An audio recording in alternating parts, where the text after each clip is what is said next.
So I want to tell you about something that straight up shook me. In the Bible, yeah, I said Bible, don't click away, there's these four men, regular men, okay, maybe not regular, but still human. And these men, they saw the throne of God, like actually saw it. Not in a painting, not in a church window, they saw the real thing, the throne room of the creator of the universe. And when they did, everything changed. We're going to go through each one. What they saw, what happened to them, and what it means. I'm not here to sound smart. I'm just telling you what it says. Simple, chill, no theological kung fu. Let's go. All right, first up, Isaiah. This man a prophet, right? You'd think he's used to holy stuff, but in Isaiah 6, the man gets wrecked. He says, "In the year King Uzziah died, I saw the Lord, high and exalted, seated on a throne." And what's wild, it says the train of his robe filled the temple. Like, just his clothes were too big for the building. And then, angels, not the diaper baby kind. These were seraphim, burning ones.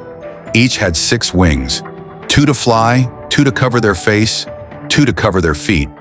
Even they can't look at God. They're shouting, "Holy, holy, holy is the Lord Almighty. The whole earth is full of His glory." Place starts shaking, smoke fills the temple. And Isaiah, he doesn't say cool. He says, "Woe is me, I'm ruined." He's like, "I'm a mess. I got a dirty mouth. And now I'm in front of God. I'm toast." But then, this part hits.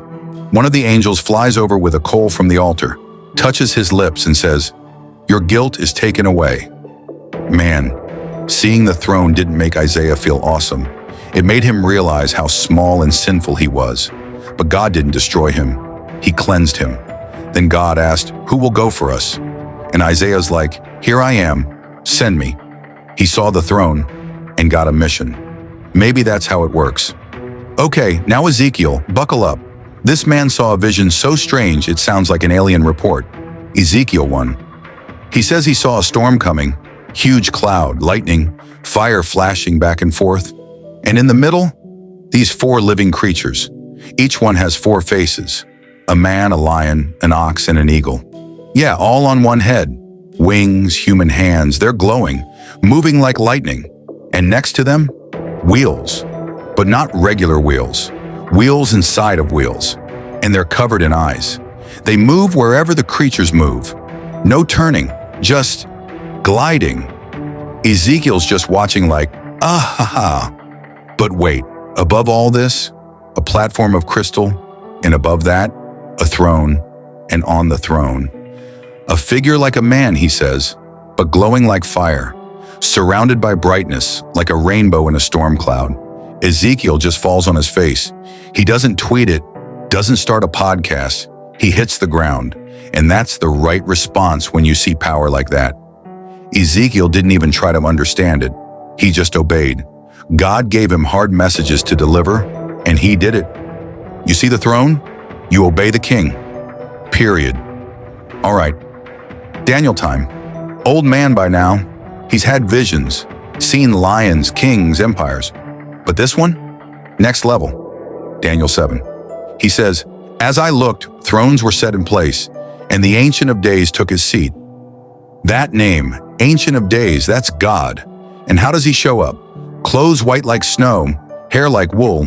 His throne is flames of fire, wheels of fire, river of fire flowing out in front, and a million angels are around him. Books are opened, it's court time. God's not just sitting there like a fancy king on a pillow. He's judging, he's calling the shots. And then Daniel sees one like a son of man coming on the clouds, given all authority, glory, and a kingdom. That's Jesus. In the Old Testament, Daniel doesn't try to explain it all. He's disturbed, but he writes it down because someone had to. Last one, John, the man who followed Jesus. He's an old man now, stuck on an island. He's praying, probably wondering what the point of all this suffering is. Then boom, Revelation starts. And in chapter 4, he gets a look into heaven. He says, "I saw a throne in heaven with someone sitting on it." He can't even describe God's face. He says he shines like jasper and ruby. There's a rainbow around the throne, not a cheesy one. an emerald, glowing one. Thunder, lightning, voices coming out of the throne. 7 blazing torches, a sea of glass like crystal in front. And again, creatures, 4 of them, full of eyes like everywhere. They don't stop praising God. Holy, holy, holy is the Lord God Almighty, who was and is to come. And the 24 elders, they drop their crowns, because you don't flex in front of the throne. You bow. So what do we get from this? These men didn't just have weird visions for fun. They were shown God's throne, because they needed to know who's really in charge. Not kings, not armies, not chaos, God. And here's the wildest part. Through Jesus, we're invited in. Hebrews 4 verse 16 says, "Let us come boldly to the throne of grace." Not crawling, not hiding, boldly. Why? Because Jesus made a way. So yeah, these men saw the throne, and it wrecked them in the best way. Maybe we haven't seen it with our eyes, but the same God is still on it. So maybe stop living like you're the king, because you're not. God is.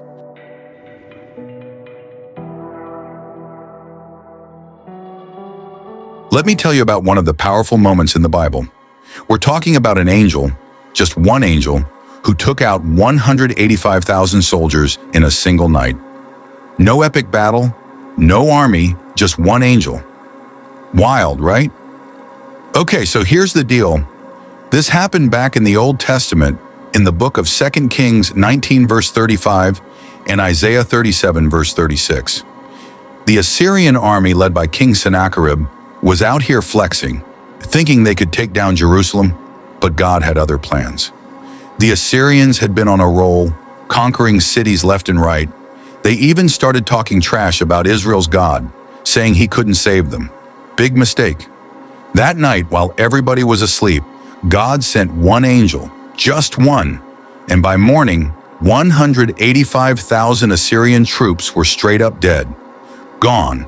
No fight, no struggle, just poof, done. And guess what? When King Sennacherib woke up and saw his army wiped out, dude ran back to Nineveh.